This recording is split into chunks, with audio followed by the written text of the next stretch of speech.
추석입니다. 여러분은 풍성하고 즐거운 추석을 맞이하고 계시나요? 아님 좀 초라하고 우울한 추석을 맞이하고 계시나요? 예수를 믿는 우리는 풍성한 추석도 초라하고 우울한 추석도 하나님께 감사를 드려야 하는 이유가 됩니다.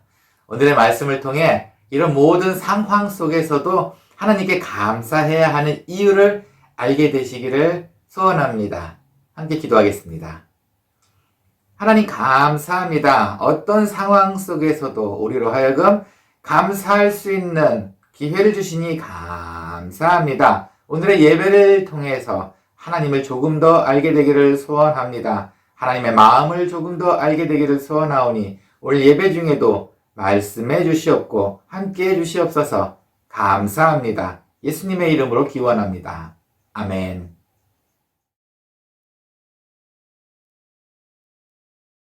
사랑과 은혜의 하나님, 지난 한 주간도 저희를 보호하여 주시고 성령 안에서 인도하여 주심을 감사드립니다.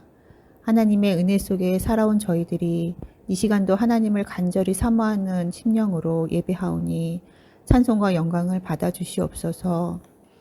지난 한 주간도 저희는 이 세상의 삶에 취하여 살면서 하나님의 자녀답지 못한 생각과 말과 행실을 서슴없이 행했으며 주님의 말씀을 따라 살기보다는 세상 것들에 더 관심을 가지며 그것들을 하나라도 더 채우려고 노력했음을 고백합니다.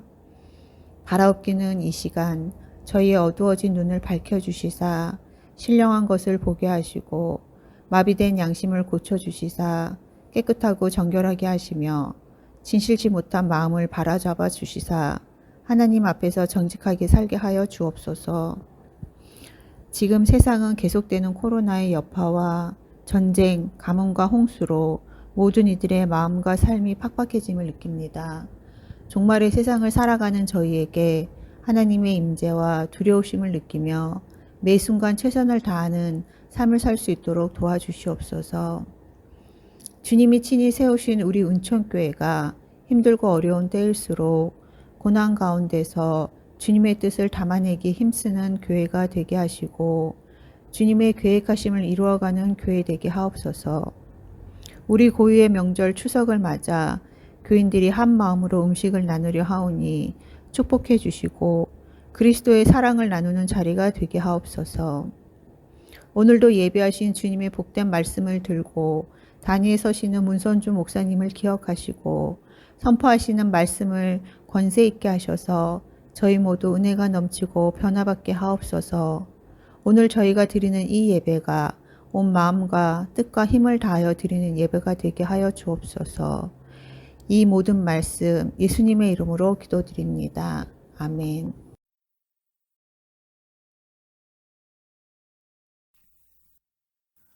나는 전능하신 아버지 하나님 천지의 창조주를 믿습니다.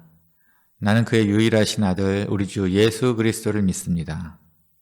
그는 성령으로 잉태되어 동정녀 마리아에게서 나시고 본디오 빌라도에게 고난을 받아 십자가에 못 박혀 죽으시고 장사된 지 사흘 만에 죽은 자 가운데서 다시 살아나셨으며 하늘에 오르시어 전능하신 아버지 하나님 우편에 앉아 계시다가 거기로부터 살아있는 자와 죽은 자를 심판하러 오십니다. 나는 성령을 믿으며 거룩한 공교회와 성도의 교제와 죄를 용서받는 것과 몸의 부활과 영생을 믿습니다. 아멘.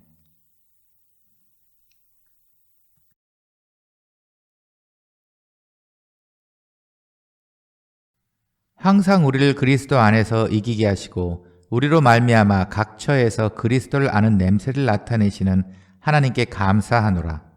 우리는 구원받는 자들에게나 망하는 자들에게나 하나님 앞에서 그리스도의 향기니 이 사람에게는 사망으로부터 사망에 이르는 냄새요 저 사람에게는 생명으로부터 생명에 이르는 냄새라.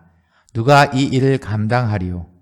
우리는 수많은 사람들처럼 하나님의 말씀을 혼잡하게 하지 아니하고 곧 순전함으로 하나님께 받은 것 같이 하나님 앞에서와 그리스도 안에서 말하노라.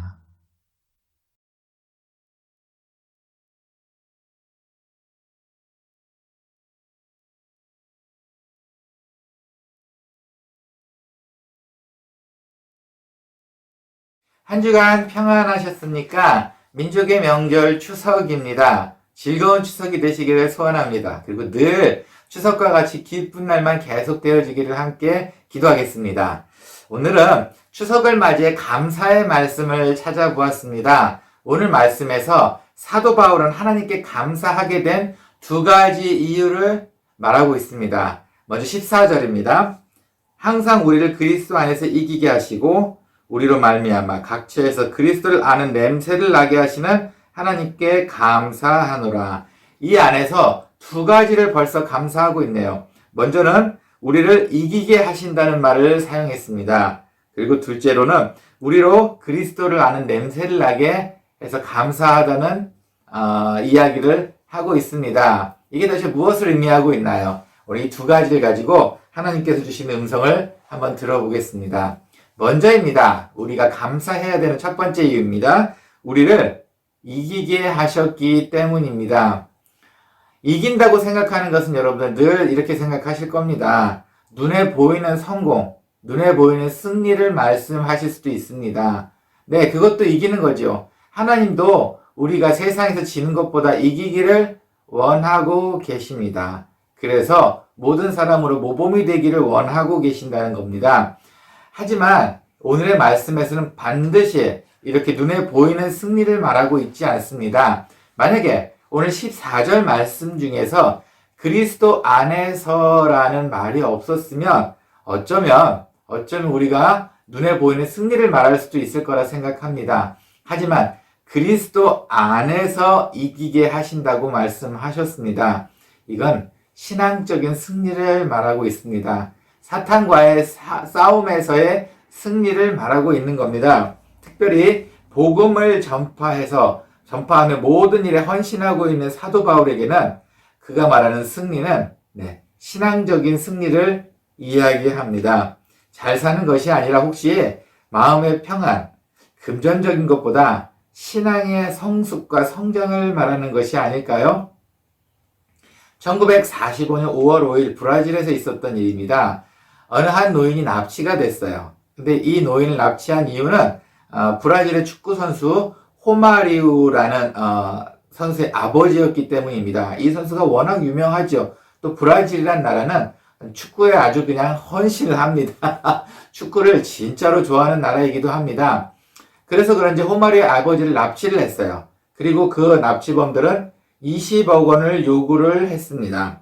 20억 원을 요구를 하면 그 유명한 축구 선수니까 줄 수 있을 거라 생각을 했던 것 같아요.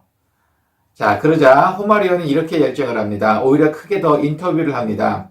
만약에 우리 아버지를 풀어주지 않을 경우에 나는 그 해에 있을 월드컵에 출전하지 않겠다라고 선언을 합니다.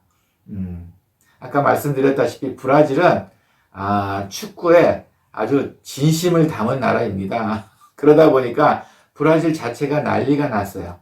그리고 모든 경찰이 그 아버지를 찾기를 열심을 다했습니다. 그리고 모든 사람들도 아주 기대를 했습니다. 빨리 찾기를. 왜냐하면은 브라질이란 나라에서 그 대표 축구팀의 바로 대표 선수가 이 호마리우라는 선수였기 때문이에요.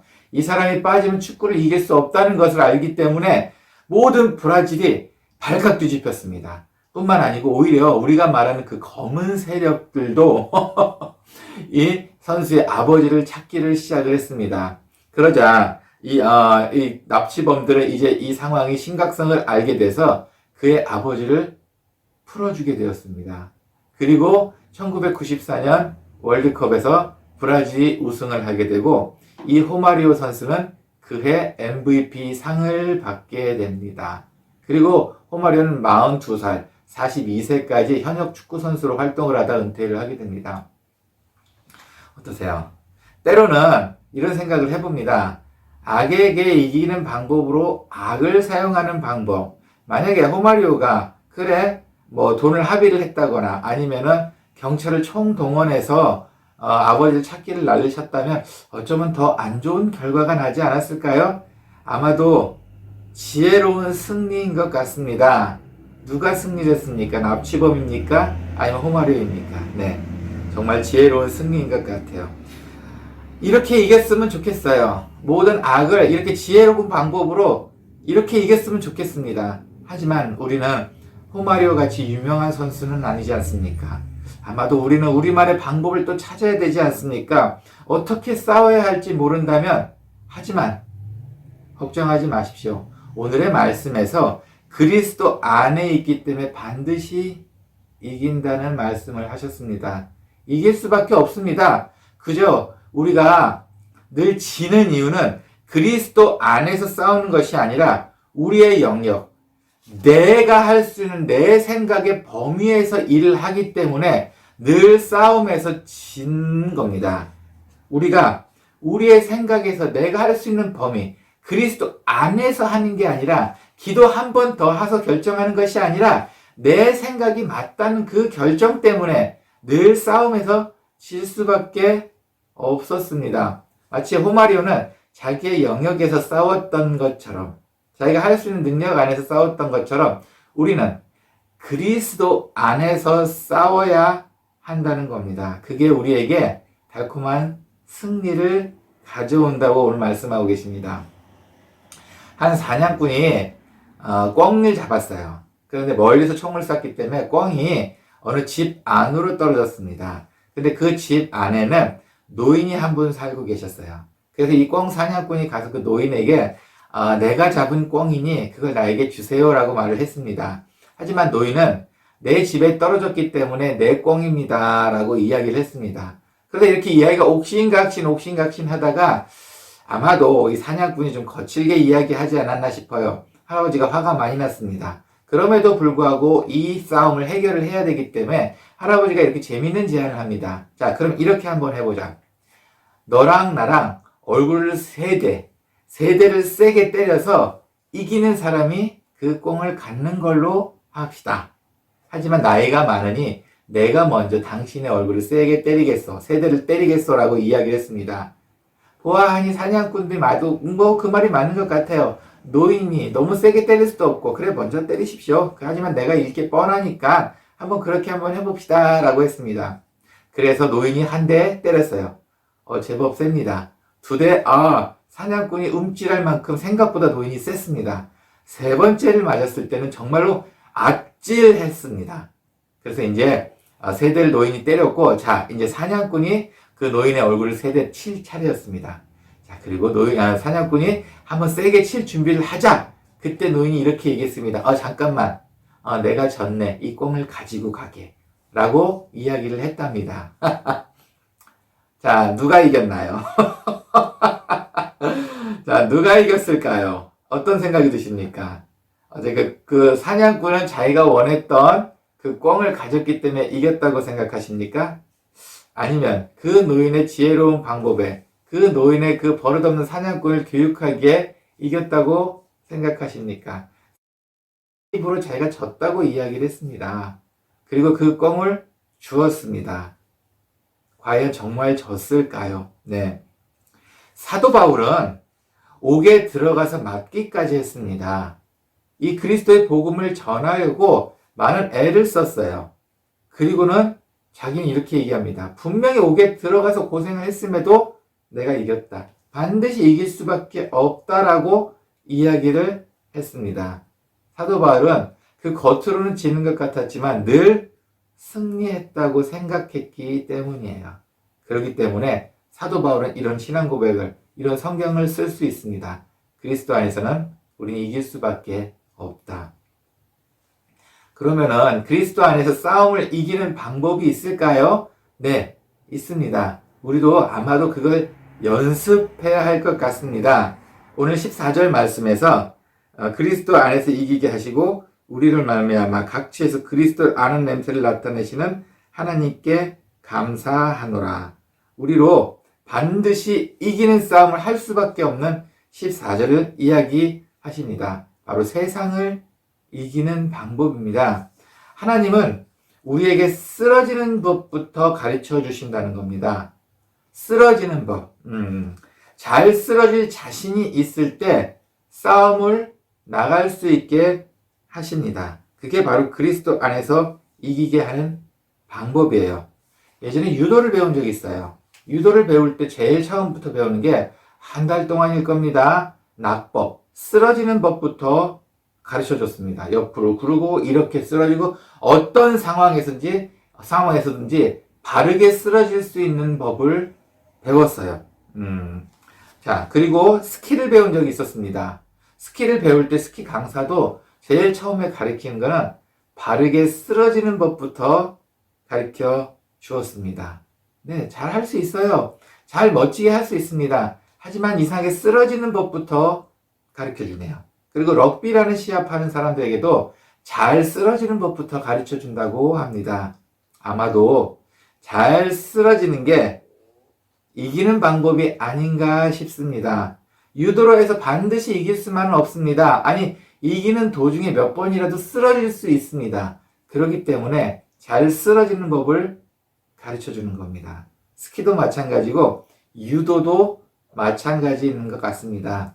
여러분, 우리의 삶에서도 쓰러지는 법을 안다면은 잘 극복하고 이기는 길까지 가는 게 어렵지 않을 것 같습니다. 쓰러지고 나서 일어날 수 없다면 그것은 진 게임입니다. 진 전투입니다. 질투나 분노, 욕심 등으로 누군가의 공격에 여러분 쓰러질 수 있습니다. 하지만 잘 일어나시기를 바랍니다. 질투나 분노, 욕심으로 여러분 스스로를 쓰러지게 만들 수도 있습니다. 하지만 잘 일어났을 때는 마음의 평안이라는 승리를 주시게 됩니다. 자, 싸움에 이기를 위한 가장 좋은 방법이요.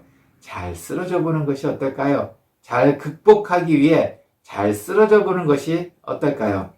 그리고 또 하나님께서 말씀하십니다. 사도 바울을 통해서 오늘 말씀 중에 우리로 각처에서 그리스도를 아는 냄새를 나타내게 하셨기 때문에 감사한다고 또 14절에서 두 번째로 이야기를 하고 있습니다.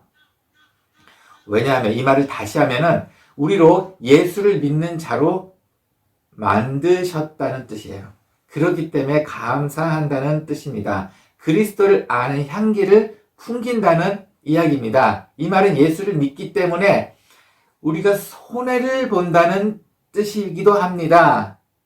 억울하십니까?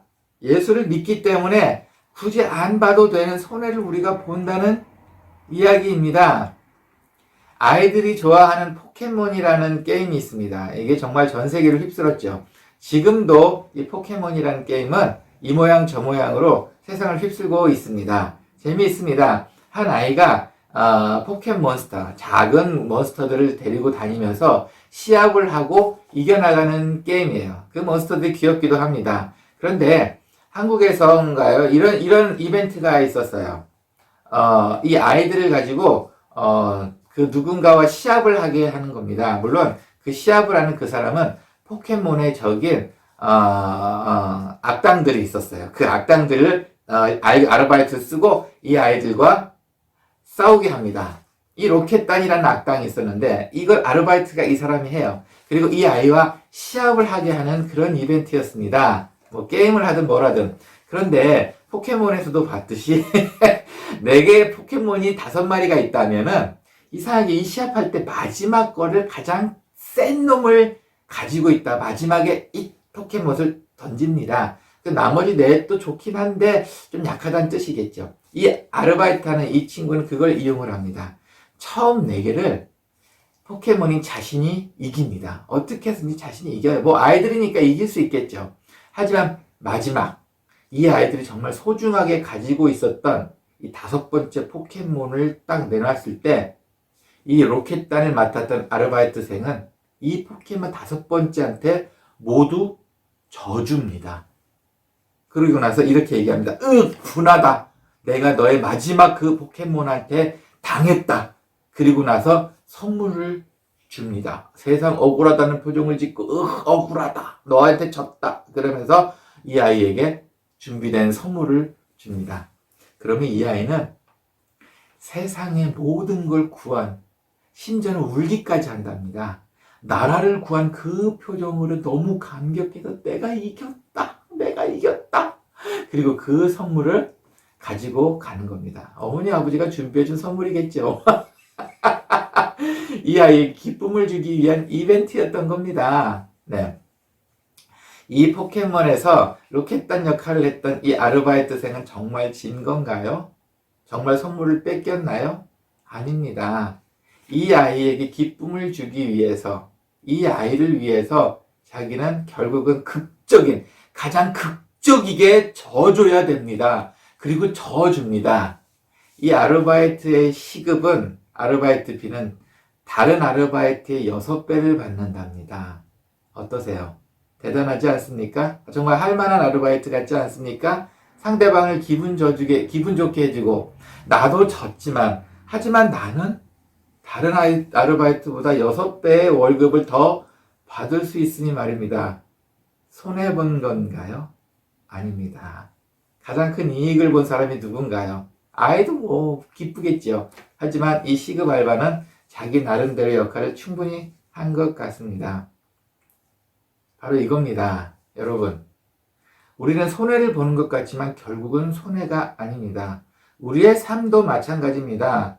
우리도 분명히 누군가를 위해 손해를 보고 저 사람을 기쁘게 해주기 위해서 마치 손해를 보는 것 같습니다. 하지만 하나님의 시각에서는 이 시급의 6배 받던 그 아르바이트비보다 더 큰 거를 주기로 준비하고 계신다는 겁니다. 정말 여러분이 당하고 있는 손해는 손해가 아니라는 겁니다. 눈으로 보기에는 손해 같습니다. 특별히 예수를 믿지 않는 사람에게 여러분이 손해를 본다는 것은 하나님께서 반드시 기억하고 더 큰 거를 더 주신다는 이야기입니다. 여러분, 여러분의 신앙의 깊이는 여러분이 살고 있는 이 세상에서의 손해로 알 수 있습니다. 이런 시급 아르바이트를 할 사람을 뭐 많은 것 같지만, 그리고 하나님의 일을 위해서 손해를 볼 사람이 많을 것 같지만, 저를 포함해서, 여러분을 포함해서 그리 많지 않습니다. 그것 때문에 섭섭해 하시고 계시는 하나님이십니다. 사도 바울이 이렇게 이야기합니다. 16절입니다. 이 사람에게는 사망으로부터 사망에 이르는 냄새요, 저 사람에게는 생명으로부터 생명에 이르는 냄새라. 누가 이 일을 감당하리요? 네, 여러분의 행동 하나를 생명으로부터 생명으로, 죽을 사람은 사망으로부터 사망까지 옮길 수 있는 하나님의 그리스도의 형기를 풍기는 행동을 하실 수 있습니다. 그리고 손해볼 수 있는 그 부분도 하실 수 있어요. 하지만 정말 누가 이걸 할 수 있을까라고 사도 바울이 하나님을 대신해서 말씀을 해주셨어요. 그리 많지 않다는 이야기입니다. 여러분, 손해를 이기지 못하는 사람은 사망에 이르게 됩니다. 그리고 우리가 당하고 있는 손해를 이해하는 사람은 생명으로 이룰 수 있다는 말씀입니다. 그리스도를 위해 그리스도의 향기를 풍기며 손해보실 준비가 되셨나요? 이것을 사도 바울은 감사했습니다. 오늘 말씀에 2가지 감사했습니다. 우리를 그리스도 안에서 이기게 하심을 감사하고, 우리로 각처에서 그리스도를 아는 냄새를 나타내는, 이렇게 하셨기 때문에 사도 바울은 감사했습니다. 결국 사도 바울이 말하는 감사는 눈에 보이는 승리의 감사가 아니었습니다. 지혜롭게 잘 패배한 감사를 말하고 있습니다. 성공한 삶의 감사가 아니라 잘 실패한 감사를 말하고 있습니다. 여러분이 보는 지금의 손해는 손해가 아닙니다. 우리의 손해로 하나님을 알지 못하는 사람들이 하나님을 알게 되었을 때 여러분의 천국에는 더 많은 상급이 있다는 것을 기억하시고 그것으로 위로받으시기를 간절히 소원합니다. 함께 기도하겠습니다. 하나님 감사합니다. 우리로 지혜로운 손해를 볼 수 있도록 기회를 주시니 감사합니다. 오늘의 말씀처럼 이 일을 감당할 수 있는 그릇으로 우리를 선택해 주셨으니 감사합니다. 상황이 아무리 어렵더라도 기쁨으로 지혜롭게 잘 이겨나가는 지혜로운 손해를 볼 수 있는, 그로 인해 하나님으로부터 더 많은 사랑을 받고 더 많은 천국의 상급을 받을 수 있는 우리가 될 수 있도록 함께 해주시옵소서. 오늘의 말씀도 감사합니다. 예수님의 이름으로 기도합니다. 아멘.